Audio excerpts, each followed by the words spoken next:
Assalamualaikum warahmatullahi wabarakatuh. Alhamdulillah hamdan katsiran tayyiban mubarakan fih kama yuhibbu rabbuna wa yardah.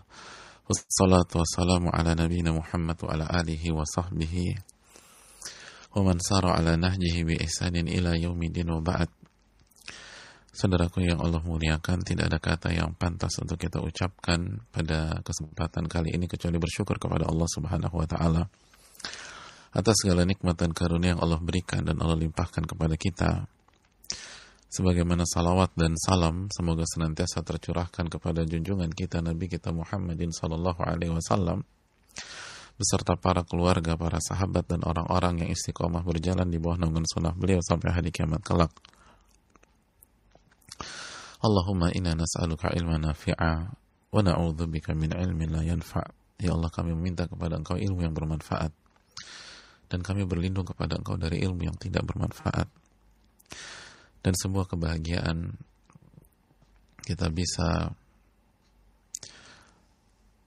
berkumpul pada kesempatan kali ini di hari ketiga dari bulan yang begitu spesial, bulan yang penuh dengan kebaikan. Seberat apapun kondisi seorang hamba, begitu ia masuk ke dalam Ramadan, ia masuk ke dimensi waktu yang penuh dengan kebaikan. Ja'akum syahru Ramadan syahrun mubarak, kama qala Nabi SAW bersabda, telah datang kepada kalian bulan Ramadan, bulan yang diberkahi. Dan tahukah kita apa yang dimaksud dengan keberkahan? Keberkahan adalah kebaikan yang menancap dengan kokoh, lalu langgeng dan berkembang. Itulah kebaikan dan itulah keberkahan yang ada di dalam bulan Ramadan kali ini. Oleh karena itu, setidak nyaman pun apapun kondisi kita, sekali lagi kalau kita renungkan, semuanya berkaitan dengan dunia kita. Adapun akhirat kita, apalagi di bulan Ramadan, aman jika kita cerdas dalam menyikapi pandemi ini. Maka ini pembuktian iman apa yang kita cari selama ini dalam kehidupan keseharian kita. Oleh karena itu, bersyukurlah kepada Allah Subhanahu wa taala yang memberikan kesempatan kita di kesempatan kali ini. Dan sekali lagi, kalau bukan taufik dari Allah Subhanahu wa taala, lalu adanya pandemi ini, mungkin kita tidak berjumpa dengan Riyadhus Shalihin pada saat-saat ini, dan kita tidak bisa mempelajari luasnya sunnah Nabi kita sallallahu alaihi wasallam yang dituangkan oleh Al-Imam An-Nawawi rahimahullahu ta'ala dalam kitabnya Riyadhus Shalihin. Oleh karena itu, bersyukurlah kepada Allah Subhanahu wa ta'ala atas segala nikmat yang Allah berikan kepada kita. Sebagaimana salawat dan salam semoga senantiasa tercurahkan kepada junjungan kita, uswah hasanah kita, Sayyidina Muhammadin sallallahu alaihi wasallam beserta para keluarga, para sahabat dan orang-orang yang istiqomah berjalan di bawah naungan sunnah beliau sampai hari kiamat kelak. Saudaraku yang Allah muliakan, masih bersama Al-Imam Yahya bin Sharaf bin Murri bin Hasan bin Husain bin Muhammad, atau yang biasa dikenal dengan nama Al-Imam An-Nawawi Asy-Syafi'i rahimahullahu ta'ala, salah satu ulama mazhab Syafi'i yang begitu dicintai oleh umat Islam, begitu dikagumi dan sangat menginspirasi jutaan bahkan miliaran orang dari waktu ke waktu.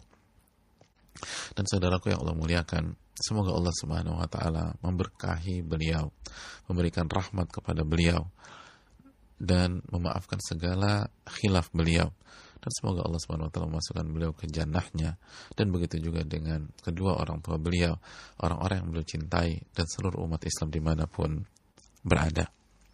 Saudaraku yang Allah muliakan, kita akan memasuki hadis yang keempat dari hadis-hadis yang dicantumkan Al-Imam An-Nawawi dalam bab keikhlasan, bab pertama dari Riyadhus Shalihin. Saudaraku yang Allah muliakan, bicara hadis yang keempat, kita akan berinteraksi dengan hadis Jabir bin Abdullah dan hadis Anas bin Malik radhiyallahu taala anhum. Mari kita masuk ke dalam hadis yang keempat.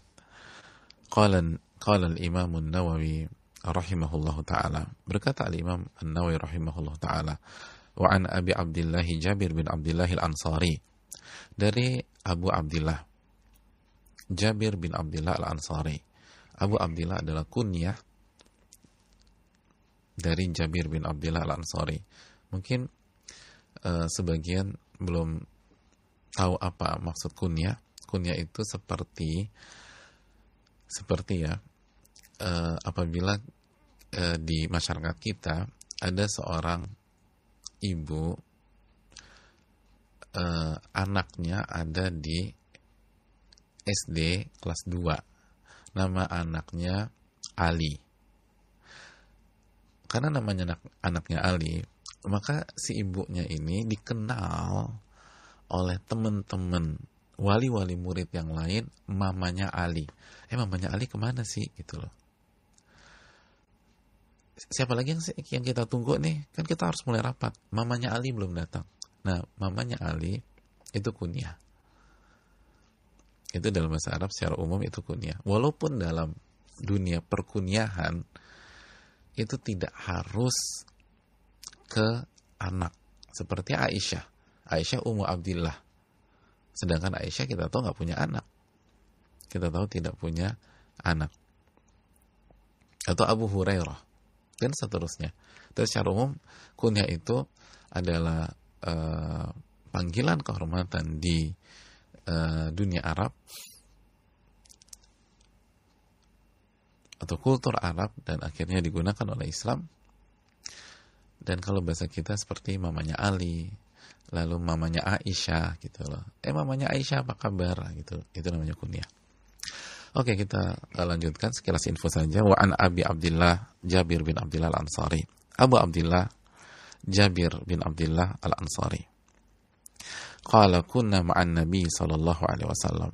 Kami waktu itu bersama Nabi sallallahu alaihi wasallam fi Ghazah, dalam sebuah peperangan.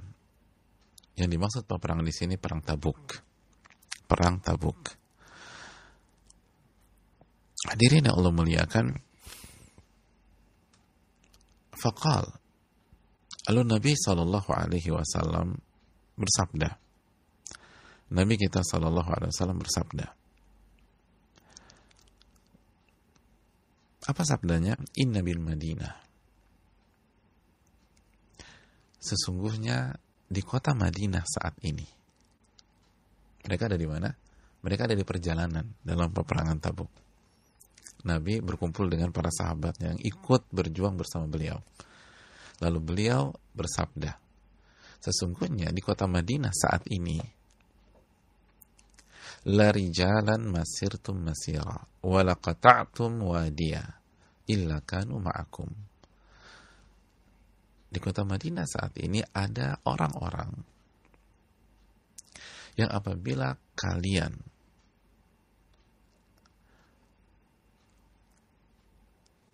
melangkah di setiap langkah dalam perjalanan ini dan melewati semua lembah dalam perjalanan ini, tidaklah kalian lakukan itu semua kecuali mereka bersama kalian. Mereka bersama kalian. Habasahumul marad. Tapi qadar Allah, mereka tidak ikut karena terhalang sakit yang mereka derita.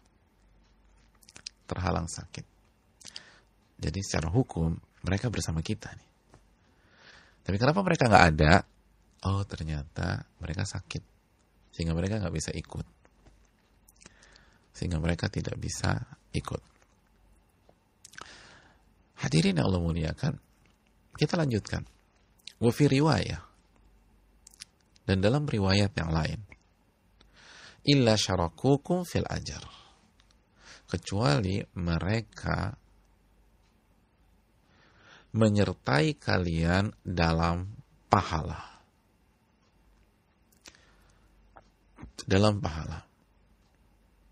Jadi apa yang kalian dapatkan, mereka dapatkan. Kalian dapat 20 pahala, mereka dapat 20 pahala. Itu bahasa simpelnya. Kalian dapat 700 kali lipat, mereka dapat 700 kali lipat. Illa syarakukum fil ajar. Kecuali mereka tetap dapat. Padahal mereka ada di Madinah. Wa rawahul Bukhari. Dan dalam riwayat yang lain yang diriwayatkan Al-Imam Al-Bukhari. Sebelumnya riwayat Imam Muslim. An Anas, dari Anas bin Malik radhiyallahu ta'ala an. Qala raja'na min ghazwati Tabuk. Kami pulang dari Tabuk menuju Madinah pada saat peperangan Tabuk. Ini jalan pulang dari Tabuk ke Madinah. Ma'an Nabi sallallahu alaihi wasallam. Pada saat itu kami bersama Rasulullah sallallahu alaihi wasallam, sama Nabi sallallahu alaihi wasallam. Jadi dalam riwayat ini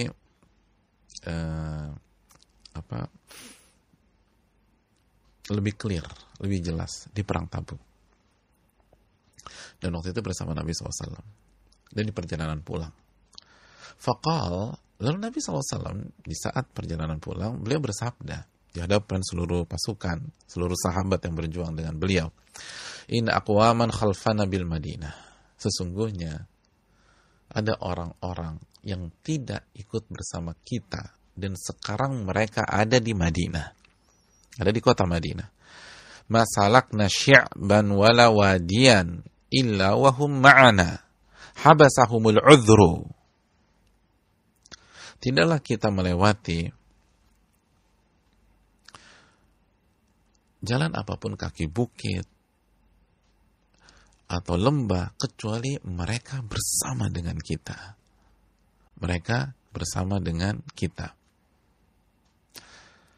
Jadi mereka bersama dengan kita. Jadi tidaklah kita melewati Syi'ban. Syi'ban itu jalan di gunung, mungkin kaki bukit atau di dalam gunung, atau melewati lembah. Itu mereka bersama kita. Padahal fisiknya ada di Madinah.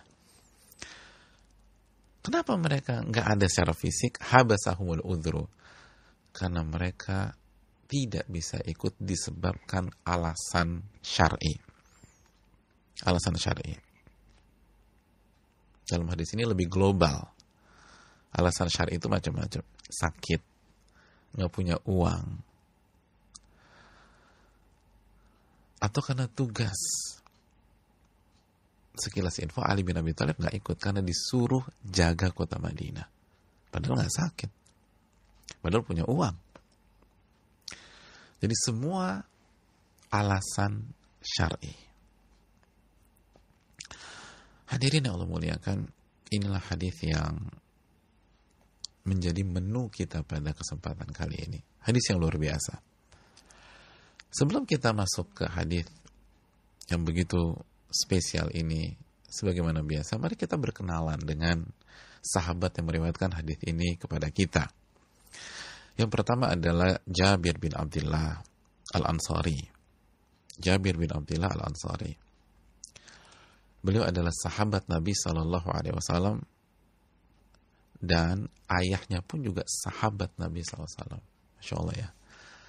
Jadi anak dan ayah sahabat. Dan ini banyak, Umar, Ibnu Umar, dan lain-lain. Dan beliau salah satunya. Aisyah dan Abu Bakar, Asma dan Abu Bakar, banyak. Jadi beliau sahabat dan ayahnya pun Abdullah itu sahabat Nabi Sallallahu Alaihi Wasallam. Hadirin yang Allah muliakan, dan beliau dan ayahnya ini itu berlomba-lomba untuk beramal soleh. Berlomba-lomba untuk beramal soleh. Ini gak mau kalah nih, ayah sama anak gak mau kalah.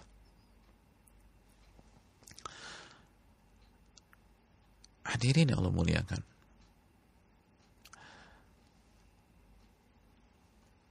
dan beliau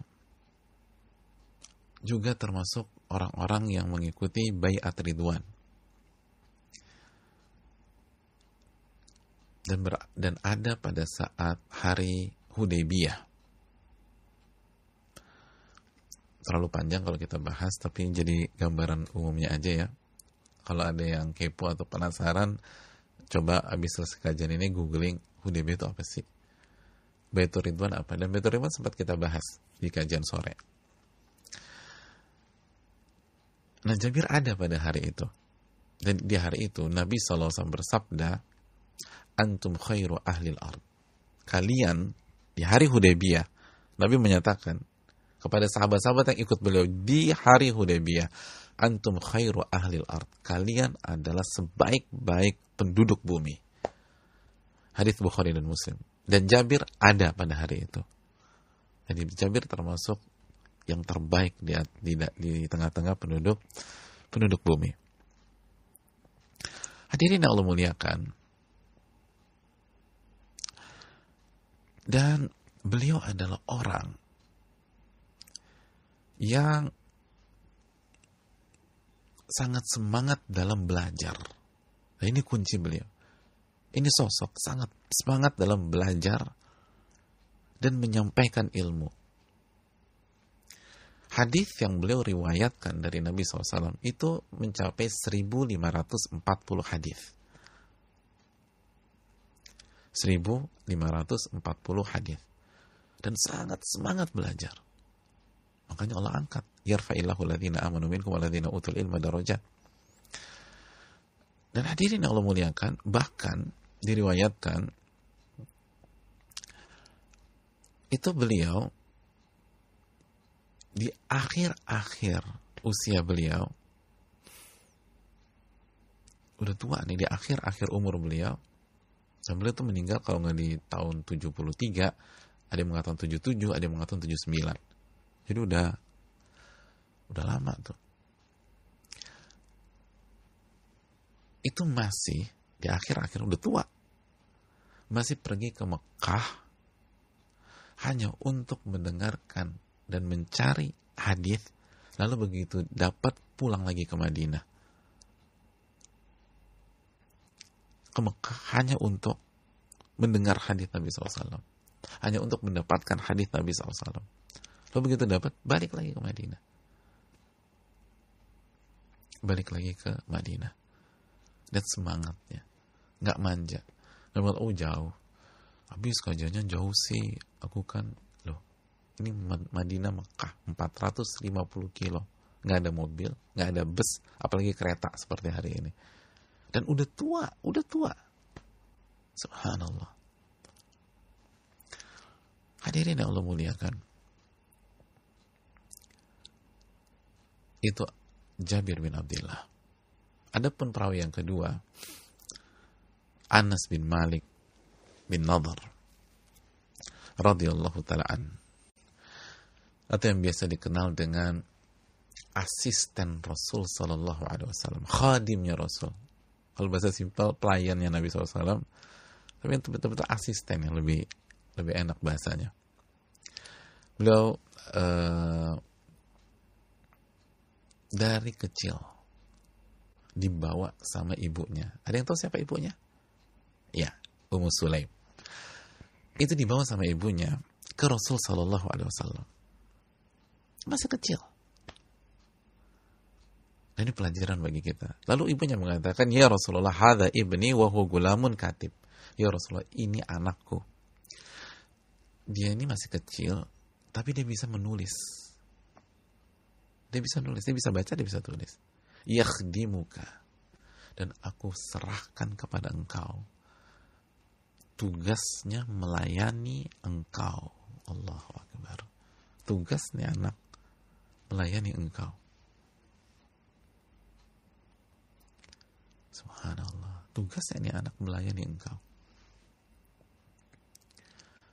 Faqabilah. Lalu Nabi terima. Dan cerdas. Ini ibu yang cerdas. Lihat bahasanya. Tugasnya melayani engkau. Berkhidmat kepada engkau. Karena ibu yang cerdas tahu ketika anaknya berkhidmat kepada Rasul Sallallahu Alaihi Wasallam, otomatis itu hari-hari dipenuhi dengan ilmu. Dan itulah kita beradab kepada Nabi kita, melayani.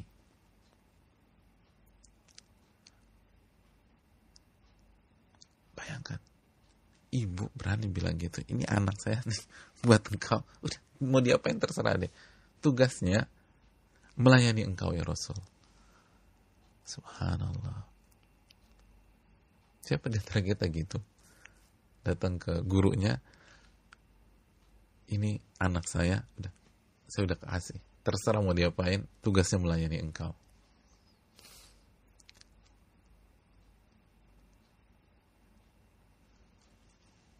Dan itulah awal dari keberkahannya Anas bin Malik.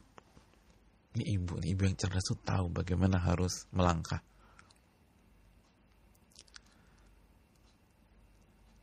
Kalau kita kan baru sampai sebatas Ustadz tolong doain ya gitu loh. Ustadz ini anak saya tolong doain ya, semoga jadi anak yang soleh. Ummu Sulaim enggak, dibawa ke Nabi, ini anak saya untuk melayani engkau. Akhirnya itu yang merubah hidupnya Anas bin Malik. Nabi mendoakan beliau, Allahumma akthir malahu wa waladah wa barik lahu fima a'taitah. Ya Allah, perbanyaklah hartanya Anas bin Malik dan perbanyaklah anak keturunan Anas bin Malik. Dan bukan hanya banyak, berkahi harta dan keturunannya. Apa yang terjadi? Anas bin Malik memberikan testimoni, itu harta saya banyaknya minta ampun, Masya Allah. Anas bin Malik mengatakan, inna mali lakathir, hartaku ini banyak. Dan bukan hanya harta yang banyak, wa inna waladi wa walada waladi la ta'adduna ala nahwi mi'ah al-yawm. Kata Anas bin Malik, dan anakku serta cucuku itu kalau ditotal itu mungkin sampai 100 orang. Subhanallah, anak, cucu, keturunannya tuh kalau ditotal nahwal mi'ah, kurang lebih 100 lah, kurang lebih 100. Lihat doa Nabi SAW dan lihat taufik dari Allah, lalu kecerdasan si ibu. Ibunya kasih, nih anak saya tugasnya berkhidmat kepada engkau,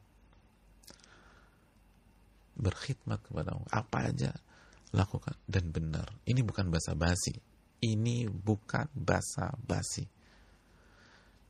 Anas bin Malik selalu mendampingi Rasulullah SAW di saat suka maupun duka. Di saat suka maupun duka. Di saat lapang maupun sulit. Beliau hadir di perang Badar. Padahal masih kecil. Kenapa? Mendampingi Nabi SAW. Disuruh berkhidmat sama ibu. Jadi bukan pas lagi santai-santai aja. Perang Badar ada. Dan beliau masih kecil, kata para ulama. Beliau masih kecil. Dan tugasnya berkhidmat kepada Nabi, melayani Rasulullah SAW, mendampingi Rasulullah SAW. Beliau ikut Hudaybiyah. Dan tadi ingat ucapan Nabi di saat Hudaybiyah, kalian adalah manusia terbaik di muka bumi. Beliau ada di sana. Beliau ikut umrohnya Nabi SAW. Dan haji wada beliau juga ikut. Subhanallah, ini berkahnya ibu nih. Udah nih, anak saya bawa deh. Anaknya disuruh bawa. Udah, bawa anak saya. Itu gak mudah loh. Ibu mana yang siap melakukan itu? Dia harus berpisah dengan anaknya, buah hatinya. Tapi itulah ibu yang punya cita-cita besar, gak pikirannya pendek. Ini berkah, ini ada Rasul, ini ilmu nih, ini ilmu di depan mata, ilmu kenabian, kerasulan, keberkahan, hidayah. Udah, anak saya kasih. Dan benar anaknya jadi baik, bukan lupa sama orang tua. Karena dididiknya dengan ilmu, bukan dengan uang. Kalau uang mungkin lupa sama orang tuanya. Enakan di sini, fulusnya banyak, sama emak mah nggak ada duitnya. Nanti begitu mikirnya. Kenapa? Karena dididik sama uang. Ini ilmu. Dan nggak mudah. Makanya siapa orang tua yang berani seperti itu? Kasih anaknya berkhidmat. Itu Nabi didampingin. Makanya kata fasahiban nabiyya atamma suhbah. Beliau benar-benar mendampingi Rasulullah SAW dengan pendampingan yang totalitas, di mana Rasul itu berusaha Anas ada. sampai Nabi SAW wafat. Baru setelah Nabi wafat, beliau pergi ke Damaskus, ke Syam, lalu beliau pergi ke Irak, ke Basrah. Dan banyak ulama mengatakan itu sholatnya Anas itu luar biasa. Dan Abu Hurairah mengatakan, aku nggak pernah melihat ada orang yang sholatnya seperti sholatnya Nabi SAW, seperti Ibnu Ummi Sulaim, Anas bin Malik. Kenapa? Mendampingi Nabi. Jadi berubah total. Pendampingan. Berkhidmat, melayani. Berubah. Bukan hanya uang dikasih, anak banyak. Ibadah juga luar biasa. Dan Anas bin Malik, itu kalau sholat lail, hatta tafattara qadamahu daman. Itu sampai kaki lecet dan berdarah. Allahu Akbar. Lecet dan berdarah.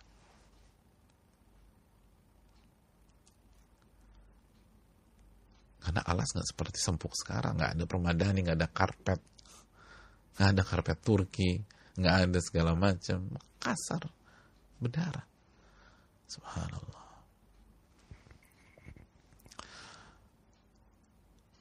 Hadirin yang Allah muliakan. Dan hadis yang beliau riwayatkan itu mencapai 2286 hadis, dan beliau usianya sangat panjang sampai dikatakan sampai usia 100 tahun, dan meninggal di tahun ke-93 Hijriah. Allah ta'ala bisawab. Anas bin Malik radhiyallahu anhu. Dan masih banyak cerita, tapi setidaknya itulah Jabir bin Abdullah dan itu Anas bin Malik. Dan mulailah berkenalan dengan para sahabat-sahabat Nabi Sallallahu Alaihi Wasallam. Lihat. Dan dua-duanya cinta terhadap ilmu dan berani untuk ilmu. Jabir sampai tua masih pergi ke sana, pergi ke sini untuk menuntut ilmu. Lalu udah tua, masih pergi ke Mekah, pergi ke Syam, hanya untuk mempelajari ilmu Nabi Sallallahu Alaihi Wasallam atau ilmu Allah Subhanahu Wa Taala. Anas bin Malik dikasih sama ibunya, nih ambil, biar anakku disuruh apa aja terserah, suruh ngangkut dia beresin rumah, atau disuruh ke sana bawain barang lah, beli bawang lah, ke pasar lah, udah terserah mau diapain. Yang penting anak saya ini sama engkau ya Rasul, selalu berkhidmat. Dan diwanti-wanti anak pokoknya berkhidmat sama Nabi ya. Dapat ilmu banyak. Nah kalau anak dimanjain, ya nggak bisa dapat ilmu. Harus ada pengorbanan dari orang tua. Wallahu ta'ala alam bisawab. Oke, saudaraku yang Allah muliakan, kita masuk ke poin berikutnya, ke hadits Nabi kita Sallallahu Alaihi Wasallam. Hadirin yang Allah muliakan,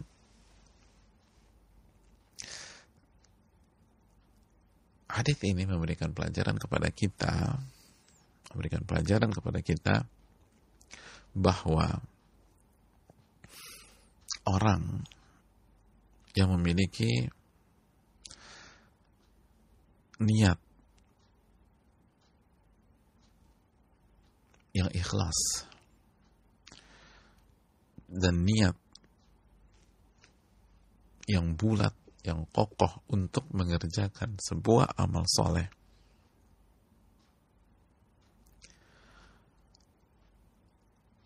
lalu dia tidak kerjakan itu amalan karena alasan syar'i, maka ia tetap mendapatkan pahala orang yang beramal tersebut. Al-Imam Ibnu Hajar Al-Asqalani menyatakan fil hadithi anna al-mar'a yablughu bi niyyatihi ajral 'amil idza mana'ahu al-udhru 'anil 'amal. Seseorang, jadi dari hadis ini kita bisa ambil pelajaran, seseorang akan mendapatkan pahala orang yang beramal sebuah amal soleh dengan niat ikhlasnya, dengan niat bulatnya, tekadnya, jika akhirnya dia tidak berhasil mengerjakan amalan tersebut karena alasan syar'i atau karena alasan yang dibenarkan oleh syar'i.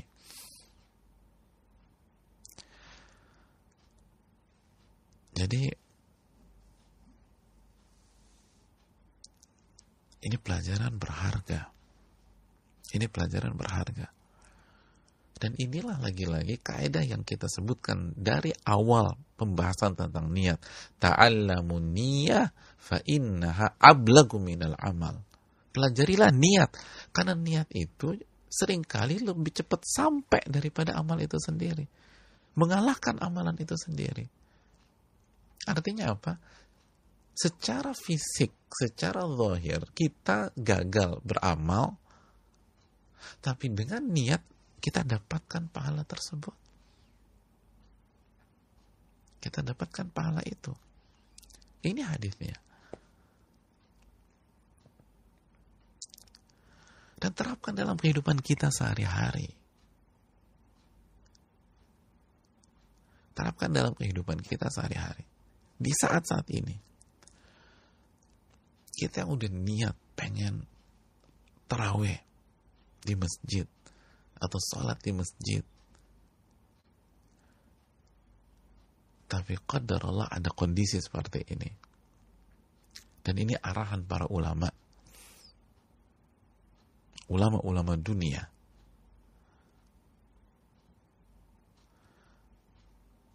Bagi tempat atau wilayah yang menjadi penyebaran COVID-19 misalnya, dan yang dinilai perlu oleh pihak-pihak yang berwenang dan memiliki data, maka insya Allah kita dapat pahala itu. Ini dalilnya, illa syarakukum, kecuali mereka akan dapat pahala kalian. Mereka nggak berangkat,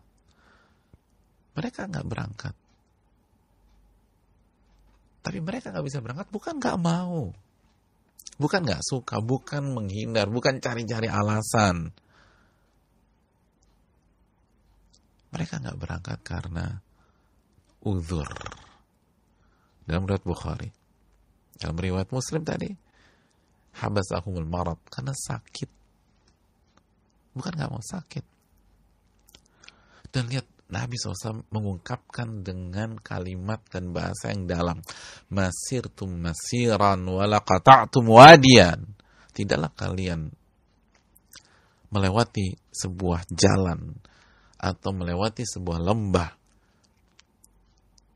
Bahkan dalam Bukhari, masalakna syi'ba, di gunung sekalipun. Kita lewatin gunung tuh, masuk gunung, itu atau di kaki gunung, itu semua mereka pun dapat pahalanya. Karena kalau Nabi hanya mengatakan insya Allah akan dapat pahala jihad kita, orang berpikir oh pas perangnya aja atau pas bertemu dengan musuh. Oh enggak, ini dari langkah-langkah kaki dapat, sampai lewatin lembah dapat. Oh dalam ini saudaraku.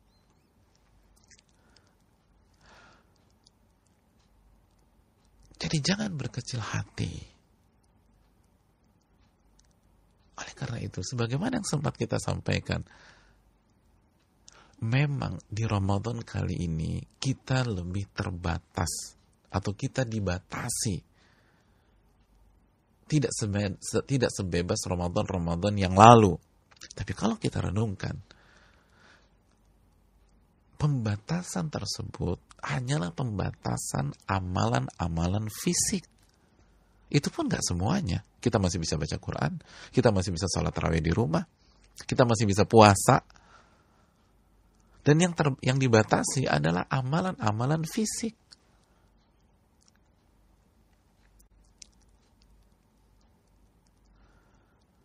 Ke masjid, iktikaf, umrah, semua fisik. Dan itu masih bisa didapatkan pahalanya dengan niat. Makanya pertanyaan, untuk apa sih kalian ke masjid? Kalau ke masjid untuk jualan, iya nggak bisa di-cover sama niat. Kalau nyari uang. Kalau kita umroh ke Mekah untuk beli emas misalnya, atau untuk beli gamis, atau untuk beli karpet atau sejadah, atau untuk beli korma di sana, betul, nggak bisa di cover sama niat. Tapi kalau kita ingin pahala, kita ingin keberkahan, kita ingin ganjaran, kita ingin surga, Anda bisa gunakan ini. Ini bukan kartu mati, Anda bisa pakai niat. Bisa pakai niat. Sebagaimana sabda Nabi SAW, illa syarakukum fil ajar. Mereka dapat pahala kalian. Mereka dapat pahala kalian. Apa yang kalian jalani, apa yang kalian lalui, mereka dapat semuanya. Hari ini yang dibatasi adalah amalan fisik. Adapun amalan hati, niat bebas. Nggak ada yang bisa batasi niat kita. Nggak ada yang bisa batasi niat kita.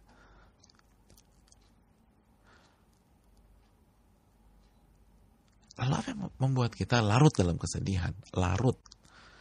Kesedihan yang tidak produktif. Nanti kita jelaskan, ada kesedihan yang produktif. Tapi banyak pihak, ini sedihnya nggak produktif. Aduh ini beda. Kenapa sih lo nggak baca Quran? Aduh gue kayaknya kehilangan soul gue dari Ramadan kali ini. Loh, ini ada masalah dengan niat Anda. Ini bukan karena kondisi. Bukankah dulu para ulama-ulama kita, banyak dari mereka menghadapi Ramadan jauh lebih berat dari kita sekarang. Tapi nggak ada yang kita nggak dengar mereka down, mereka jatuh, mereka malas baca Quran. Tujuan kali Anda, kalau tujuannya seru-seruan, happy-happyan, ketemu teman, ketawa, ketiwi, betul.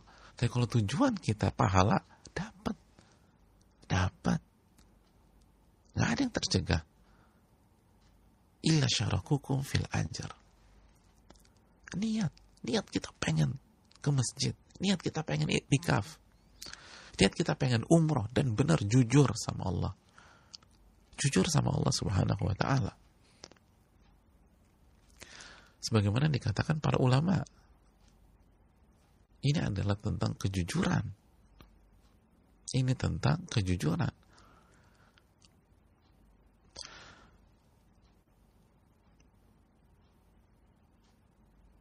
Maka saudaraku yang Allah muliakan, ilmu membuat kita optimis. Ilmu memberikan kita jalan keluar.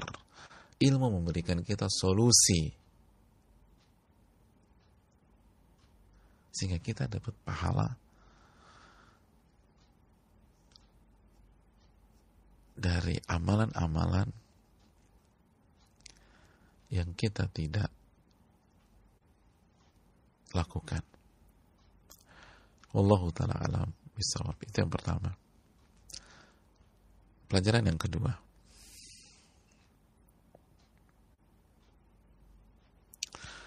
Pelajaran yang kedua,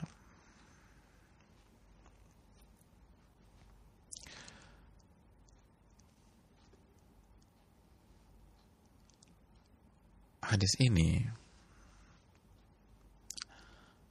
memberikan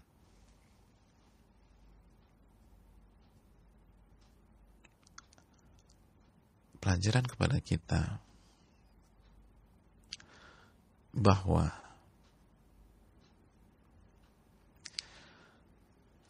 semakin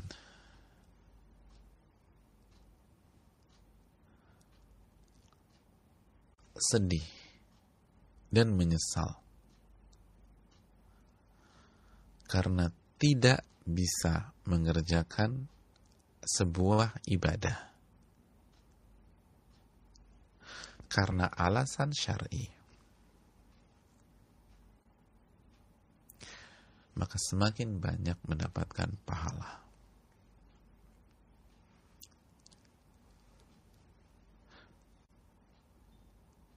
Ini dikatakan Al-Imam An-Nawawi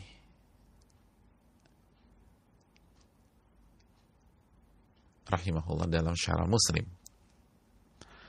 Kita dengarkan ucapan beliau, wa annahu kullama aktsaru min at-ta'assufi ala fawati dzalika wa tamanna kaunahum ma'al ghaza wa nahwahum kathura thawabuh. Dan setiap Setiap kali seseorang itu bertambah sedih atau menyesal karena kehilangan kesempatan beribadah, dan bertambah keinginannya untuk bergabung dengan orang-orang yang beribadah tersebut, maka semakin besar dan semakin banyak pahalanya. Kathura thawabu, pahalanya semakin besar. Inilah sedih yang produktif sebagaimana yang kita katakan tadi.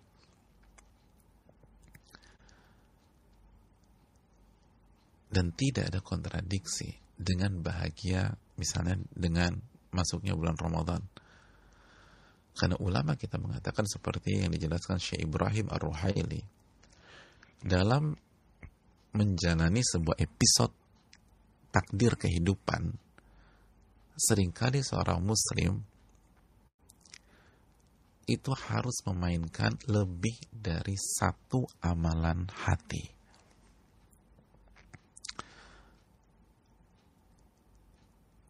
Lebih dari satu amalan hati.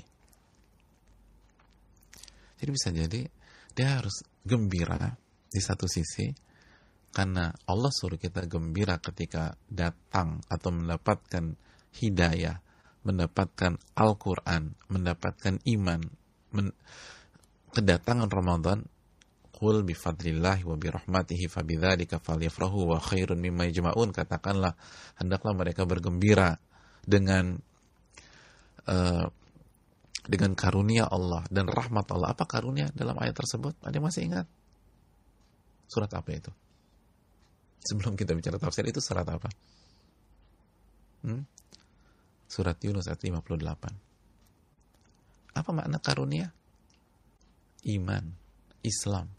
Dan apa makna rahmat? Al-Quran. Hendaknya mereka gembira ketika dapat itu semua. Ya, itu satu sisi dalam hati kita. Sisi lain, ada kesedihan tetap.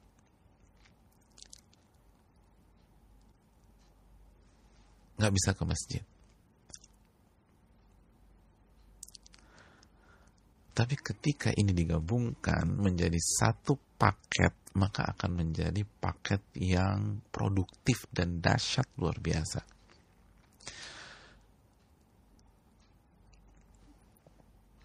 Dan dalil dalam masalah ini adalah, kata para ulama, ketika Nabi SAW kehilangan Ibrahim, anaknya.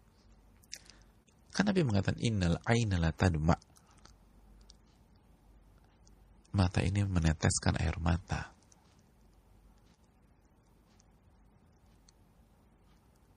Wal qabla yahzan. Dan hati ini sedih.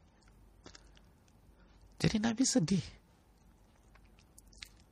Kenapa? Karena Nabi sedih dalam rangka mengungkapkan amalan hati yang bernama kasih sayang, rahmah. Nabi kan orang yang sangat kasih dan sangat sayang. Tapi di waktu yang sama, beliau pun adalah orang yang paling sabar dan ridho terhadap takdir Allah. Jadi dalam satu musibah dimainkan banyak amalan hati, sedih, tapi di satu sisi sabar, lalu di sisi ridho terhadap takdir. Jadi nangisnya Nabi SAW ketika anak beliau wafat itu bukan karena menolak takdir, enggak, itu ungkapan kasih sayang. Karena Nabi juga menyatakan, Ar-Rahimun yarhamuhumur Rahman. Orang-orang yang penuh sifat kasih sayang akan dirahmati oleh Allah, akan disayangkan Allah. Irhamu man fil ardi yarhamkum man fis sama. Sayangilah yang ada di bumi, nanti yang ada di atas langit akan menyayangi Anda. Sekali lagi, saudaraku yang Allah muliakan, ini sedih yang produktif, sedih yang positif, dan akan melahirkan semangat, spirit, bukan down, bukan melahirkan pesimisme, bukan. Makanya sekali lagi Imam Nawawi mengatakan setiap kita sedih atau nyesel kehilangan peluang beramal soleh secara langsung dan berharap bisa bergabung dengan mereka. Ya Allah, sedih banget ya gitu loh. Kita pengen haji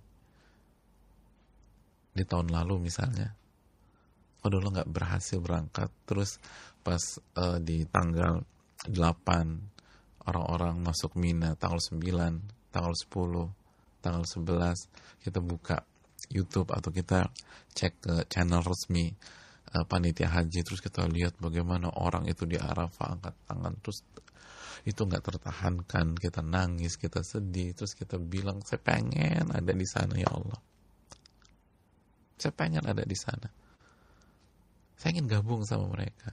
Kalau saya bisa masuk ke layar, saya masuk, bisa muncul di situ. Artinya ada keinginan. Itu pahala besar. Kathuru thawabu. Kenapa demikian? Kenapa Imam Nawawi mengatakan demikian? Saudaraku yang Allah muliakan. Karena sekali lagi,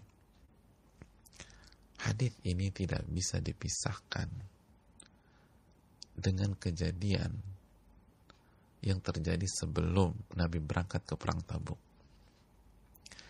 Kejadian yang akhirnya Allah firmankan dan ceritakan dalam surat At-Taubah ayat 92.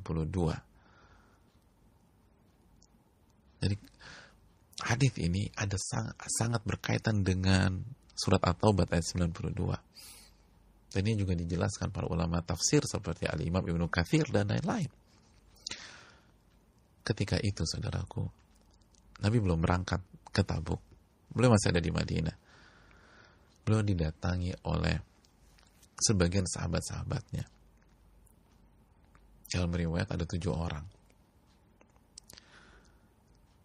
Ternyata mereka orang-orang yang gak mampu, orang-orang miskin, yang gak punya uang. Tapi ingin berjuang bersama Nabi SAW. Ingin ikut berangkat bersama Nabi SAW. Dan sekilas info bagi kita semua, pada saat itu banyak yang berangkat berjuang bersama Nabi di perang Tabuk itu harus modal sendiri, harus keluar uang karena kas terbatas.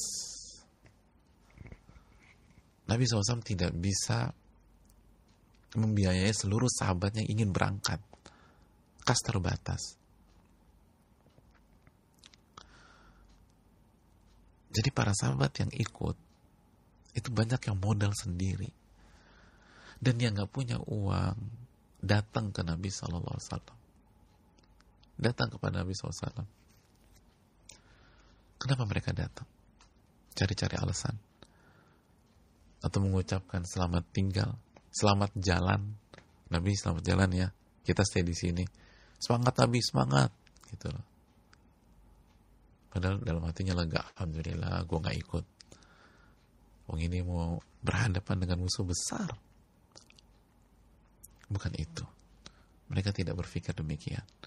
Mereka datang ke Rasul SAW memohon dan meminta agar beliau mengajak mereka, membiayai mereka, mendanai mereka sehingga mereka bisa berjuang bersama Rasul SAW. Tolong bawa kami ya Rasul, kami ingin berjuang bersama engkau, tolong bawa kami. Minta uang? Enggak. Minta beras? Enggak, mereka gak mampu. Minta dibawa, diikut sertakan dengan kafilah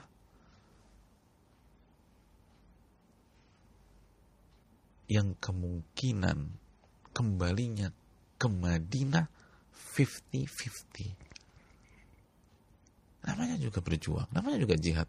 Peluang meninggal atau selamatnya 50-50. Kurang lebih kan demikian. Tapi mereka minta, tolong bawa kami, tolong ikut sertakan kami. Tolong ya Rasul, tolong. Kami minta. Allah mengatakan wala 'alal ladzina idza ma atauka litahmilahum, dan tidak ada dosa, tidak ada celah bagi orang-orang yang datang kepada engkau wahai Rasul Untuk apa? Untuk meminta diikut sertakan, litahmilahum, agar engkau membawa mereka. Membawa kemana? Ke pertempuran, ke sebuah tempat yang kemungkinan nyawa mereka melayang di tempat itu, ke sebuah tempat yang bernama Tabuk, yang membuat mereka harus kehilangan semuanya, kehilangan anak, kehilangan istri, kehilangan dunia, kehilangan nyawa. Litahmilahum, agar engkau membawa mereka. Lalu Allah ceritakan, qul ta'ala ajidu ma ahmilukum alaih. Saudara, gimana perasaan kita kalau ada orang, tolong bawa saya mau ikut berjuang dengan Anda, tolong bawa saya mau ikut berjuang dengan Anda, ikut sertakan kami akan lakukan apapun, kami ingin berjuang dengan Anda. Oh, luar biasa. Kebayang gak sih hari itu kalau kita ada di lokasi, kita ngeliat pemandangan demikian, ini orang ngemis di saat ahli dunia itu minta uang, minta makanan, minta segala macam. Dan mungkin juga bukan ahli dunia, dan itu orang susah kan. Di saat banyak orang demikian, ini ada orang-orang minta tolong bawa kita, tolong bawa.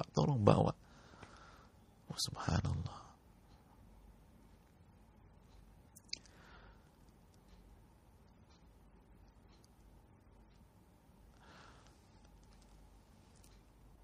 Kalau darurat dan kita ketika darurat lalu kita minta, kan hukum asal ad-darurat bil madhurah, mungkin dikasih udzur. Minta dunia karena darurat, nggak ada uang lagi, dia bisa dapat udzur. Tapi pemandangan hari itu, mereka nggak minta uang, mereka nggak minta korma, mereka minta tolong bawa kita ya Rasul, tolong bawa, tolong ajak dalam perjuangan, tolong ajak kita dalam pengorbanan, kita mau ikut. Lalu apa yang terjadi? Qul la ajidu ma ahmilukum alaih. Dan engkau wahai Rasul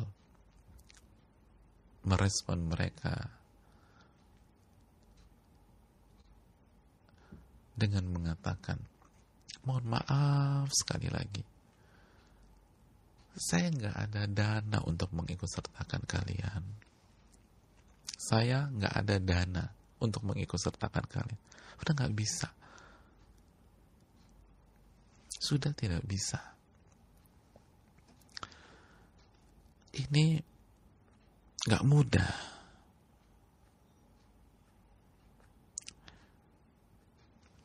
Dan tempatnya jauh. Tabuk itu kurang lebih jaraknya 778 kilo dari Madinah. 778 kilo dari Madinah. Jauh, 700-an kilo, bayangin. Jakarta mana nih? 700-an kilo. Jakarta Semarang aja kurang lebih 400 sampai 500 kilo kalau nggak salah. Ini 700. Kita nggak ada uang nih. Udah terbatas. Mohon maaf. Dengan berat hati Nabi SAW mengatakan demikian. Apa yang terjadi jemaah? Tawallaw wa a'yunuhum tafidu minad dam'i hazanan alla yajidu ma yunfiqun.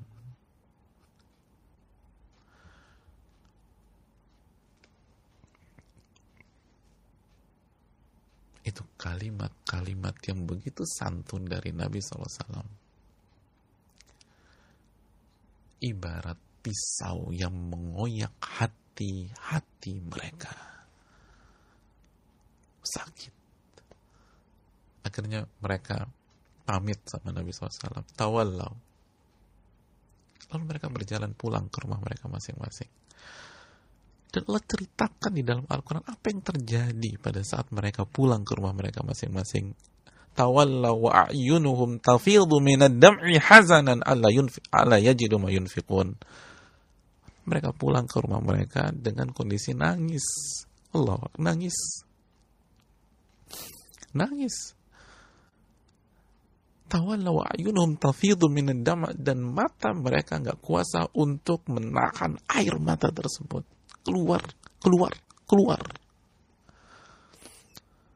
Sedih. Karena nggak punya uang, nggak punya uang untuk apa? Untuk traveling, nggak punya uang untuk belanja, nggak punya uang untuk jalan-jalan, nggak punya uang untuk berjuang. Itu orang-orang beriman. Itu rijal. Itu orang-orang beriman. Sedihnya tuh itu. Gak punya uang, kemampuan untuk berjuang. Hazadan alla yajidu ma yunfiqun. Mereka gak punya uang untuk bisa diinfakkan di jalan Allah Subhanahu wa taala. Al-Imam Ibnu Rajab menyatakan dalam Lataiful Ma'arif ketika menjelaskan masalah ini, berkata banyak sebagian para ulama, hadza wallahi buka'ur rijal. Pemandangan itu demi Allah itu tangisan laki-laki, tangisan cowok. Apa maksudnya? Bukan diskriminasi antara cowok dan cewek, tapi kita sering bilang itu baru cowok tuh, itu laki-laki tuh.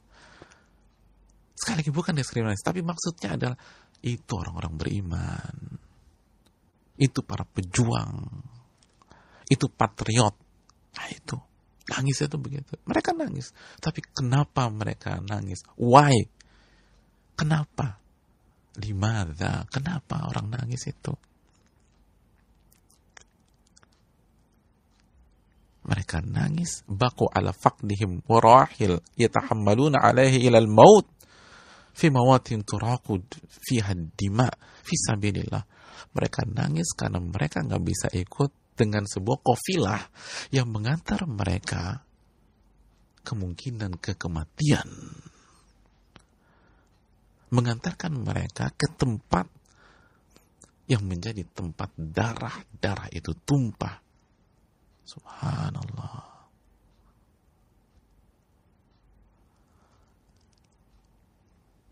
Lalu ulama mengatakan, wa amma, adapun yang menangis karena kehilangan bagiannya dari dunia dan syahwat-syahwat dunia, maka mereka persis seperti tangisan anak kecil yang kehilangan mainannya.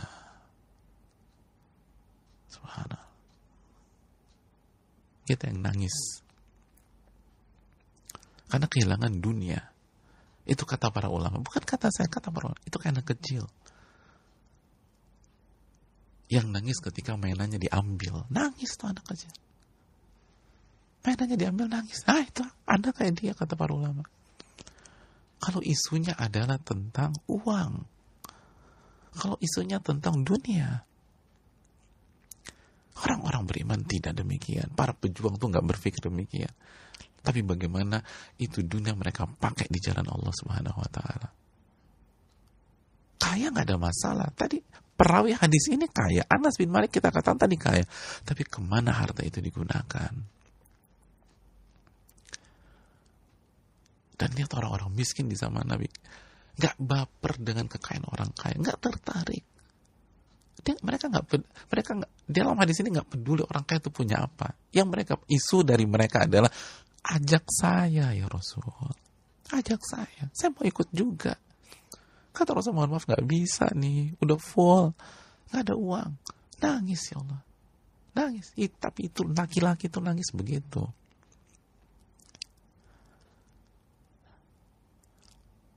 Beda level jamaah.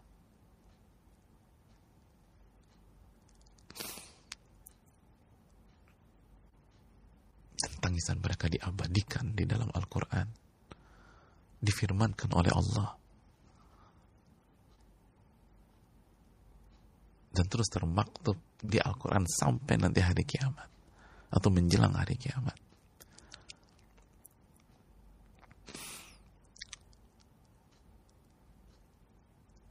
Lihat betapa mahalnya tangisan mereka, coba. bukan hanya pahala yang mereka dapat. Itu yang dikatakan Imam Nawawi. Semakin kita, ya Allah, kok nggak bisa ya saya beramal ya. Tapi ini bukan karena kelalaian, ini bukan karena malas, ini bukan karena kehilafan. Dalam kasus ini kan bukan, ini karena nggak punya uang. Ini karena alasan syar'i. Ini bukan karena mental yang down.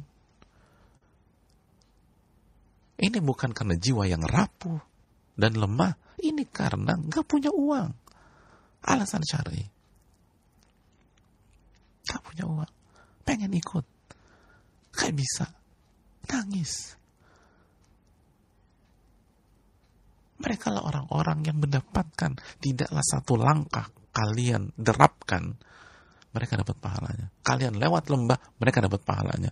Mereka lewat kaki gunung, mereka dapat pahalanya. Pokoknya semua yang kalian lakukan, mereka dapat pahalanya. Dan orang-orang yang punya uzur yang lain.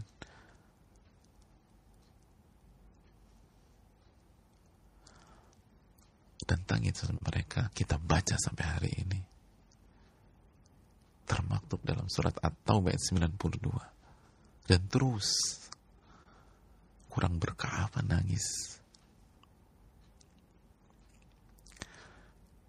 Maka saudaraku yang Allah muliakan, ini kesedihan yang produktif, ini yang positif.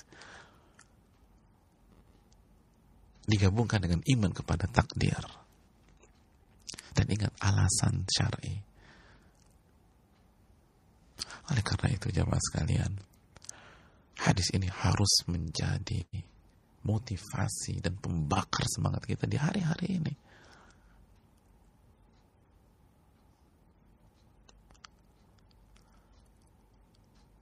Gak heran Allah mengatakan radhiyallahu anhum wa radu'an. Allah ridho kepada para sahabat dan mereka ridho kepada Allah. Atau ayat 100. Begitu cara mereka menjalani hidup jamaah.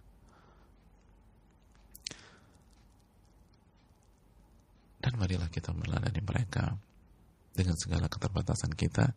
Ini bisa disampaikan, semoga bermanfaat. Wassalamualaikum warahmatullahi wabarakatuh. Kita buka sedikit waktu untuk tanya jawab.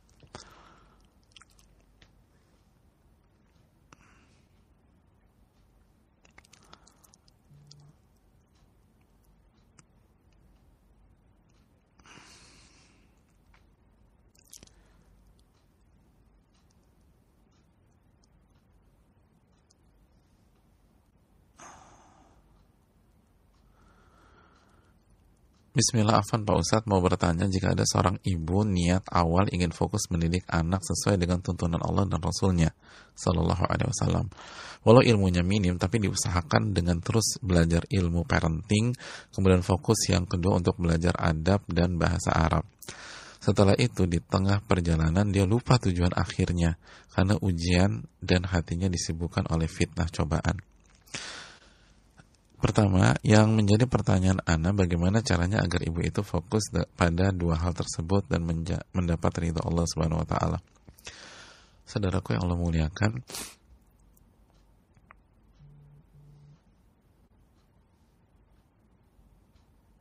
memang gak mudah istiqomah, itu jawabannya. Makanya kan para ulama mengatakan al-istiqomah khairun min alfi karamah. Istiqomah itu lebih baik daripada 1000 karomah. Karena susah sekali. Dan kalau yang dimaksud adalah ujian dan fitnah cobaan pada hari-hari ini, hari-hari ini memang ajang pembuktian, saudaraku. Allah berfirman dalam surat Ali Imran ayat 179, maka Allahu liyadharal mu'minin ala ma antum alaih. Allah nggak membiarkan orang-orang beriman seperti kondisi kalian pada saat ini yang tenang, yang nyaman, ada di zona aman. Enggak, Allah akan kasih ujian. Tujuannya apa? Hatta yamizal khabitha minat thayyib, agar terlihat mana yang rusak, mana yang buruk, mana yang KW, dan mana yang ori. Maka mintalah pertolongan kepada Allah, perbanyak doa kepada Allah, dan mulai muhasabah pada hari-hari ini dan kembali luruskan niat kita, luruskan lagi tujuan kita, dan fight lagi. Ihris ala ma yanfa'uk wasta'in billah wala ta'jaz. Nabi SAW mengatakan, bersungguh-sungguhlah dalam mengejar yang bermanfaat bagi Anda, minta pertolongan kepada Allah dan jangan lemah. Wallahu ta'ala bishawab.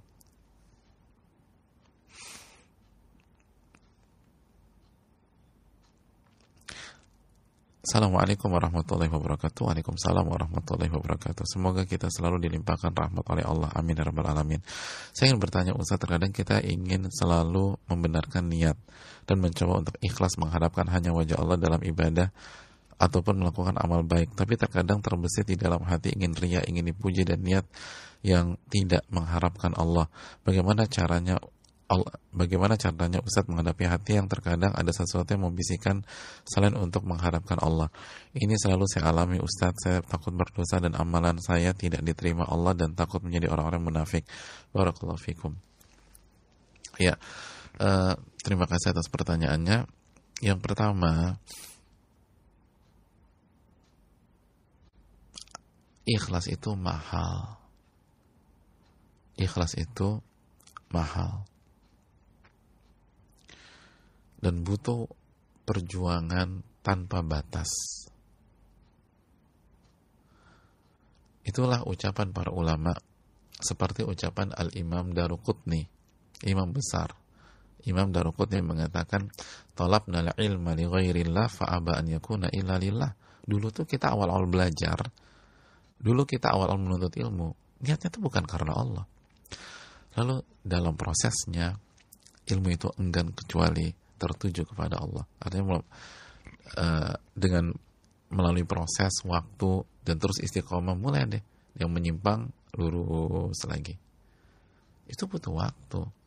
Kalau ulama seperti Al-Imam Daruqutni aja begitu, mungkinkah kita nih yang bukan ulama, yang ilmunya masih cetek segala macam, lalu dengan mudahnya mengklaim yang penting ikhlas. Oh, anak alhamdulillah ikhlas. Oh, kan nggak apa-apa kalau ikhlas. Ini Imam Daruqutni, hadirin. Dan Imam Zahabi pun menyampaikan hal yang sama. Dan bukan Imam Daruqutni dan Imam Zahabi aja, banyak para ulama mengatakan hal yang serupa. Dulu di fase-fase awal kita nggak ikhlas. Lihat kejujuran para ulama. Sedangkan kita mengklaim ikhlas. Ikhlas itu barang murah hari ini. Padahal kalau kita lihat, mayoritas yang mengklaim adalah orang-orang di fase awal perjalanan, fase awal hijrah dan seterusnya. Sedangkan ulama kita yang benar-benar jelas-jelas ulama, Al-Imam Daruqutni, Imam Zahabi, itu mengakui, jujur, dulu kita nggak ikhlas. Tapi kita berjuang. Baru bisa ikhlas. Kalau mereka aja demikian, apalagi kita. Kalau mereka berjuang, apalagi kita.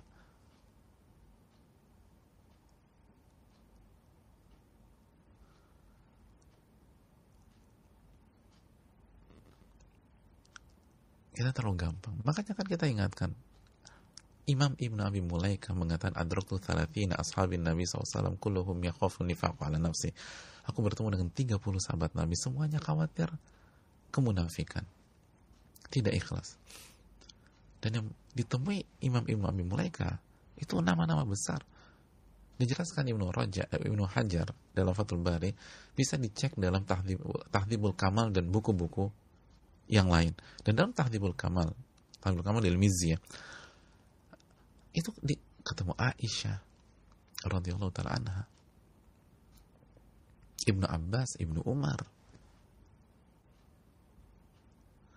Jadi kalau itu, bagaimana dengan kita? Butuh waktu, terus istiqomah, minta kepada Allah Subhanahu wa taala. Kan kita sebutkan Al-Imam Muhammad bin Munkadir mengatakan, saya memperjuangkan amalan hati 40 tahun. Siapa Al-Imam Muhammad bin Munkadir? Sayyidul Qurra, itu pemimpinnya para ahli Quran, 40 tahun. Siapa kita? Maka marilah kita jaga dan minta pertolongan kepada Allah Subhanahu wa taala.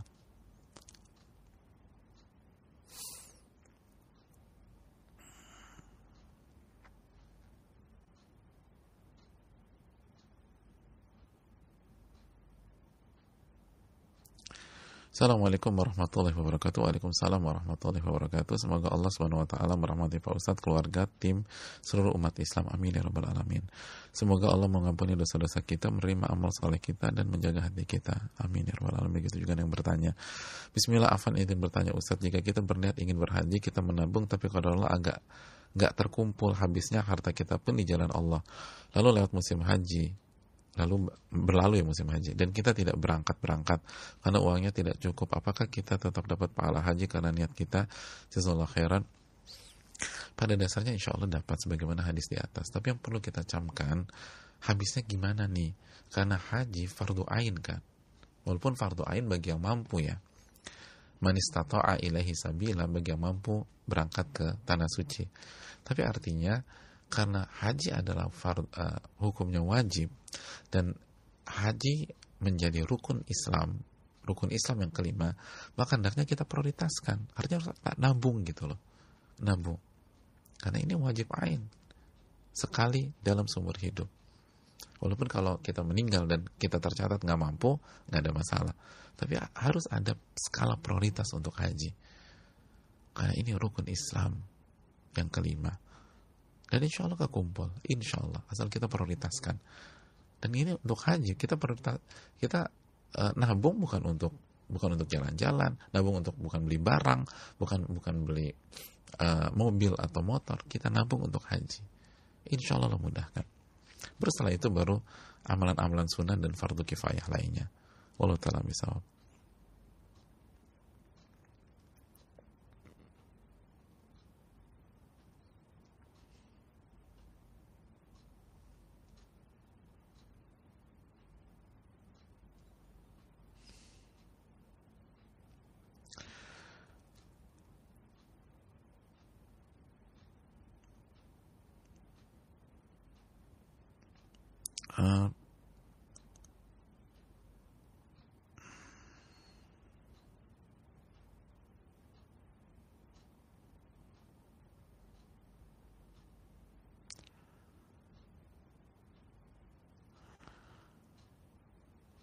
Ustaz, saya mau bertanya terkait niat. Saya jawab satu pertanyaan aja ya, karena ada dua pertanyaan ini.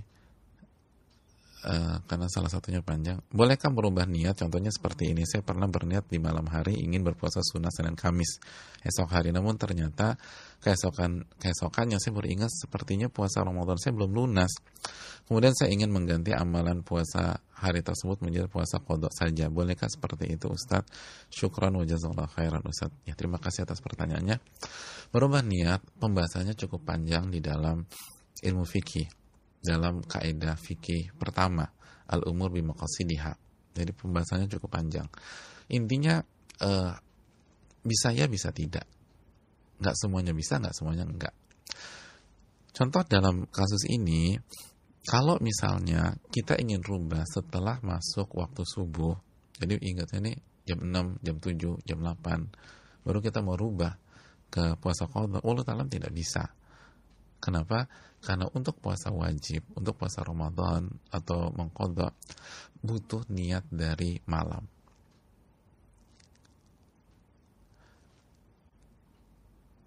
Kata Nabi SAW, "Siyam liman lam yubayyitu niyah," tidak ada puasa wajib bagi orang yang belum berniat di waktu malam. Dan malam batasannya sampai subuh. Wallahu ta'ala bishawab. Jadi untuk kasus ini nggak bisa.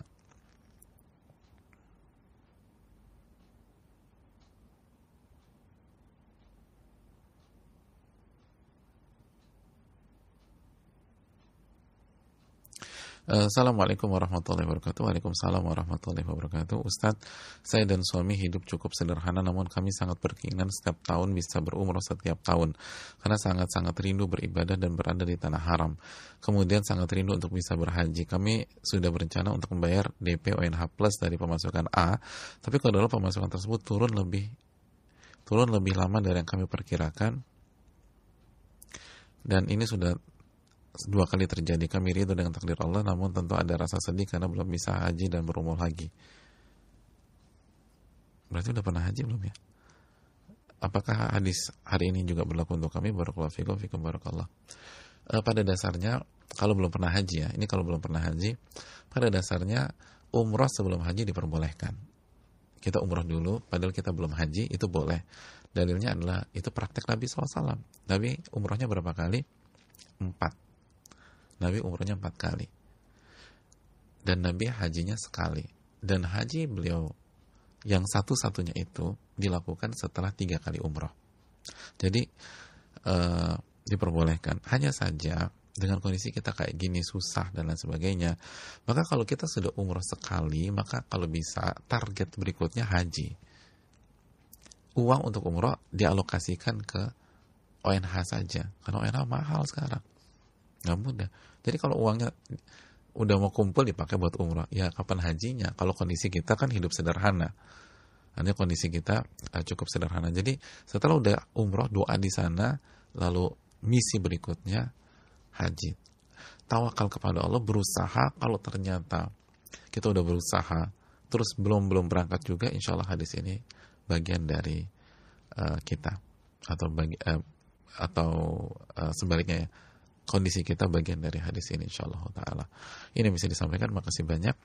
Semoga hari kita diberkahi oleh Allah Subhanahu Wa Taala, dan semoga puasa hari ketiga ini itu bisa baik, bisa diterima oleh Allah, dan performanya lebih bagus daripada puasa hari kedua dan hari pertama kemarin. Terima kasih banyak. Semoga bermanfaat. Subhanakallahumma wa bihamdika, asyhadu an la ilaha illa anta, astaghfiruka wa atubu ilaik. Assalamualaikum warahmatullahi wabarakatuh.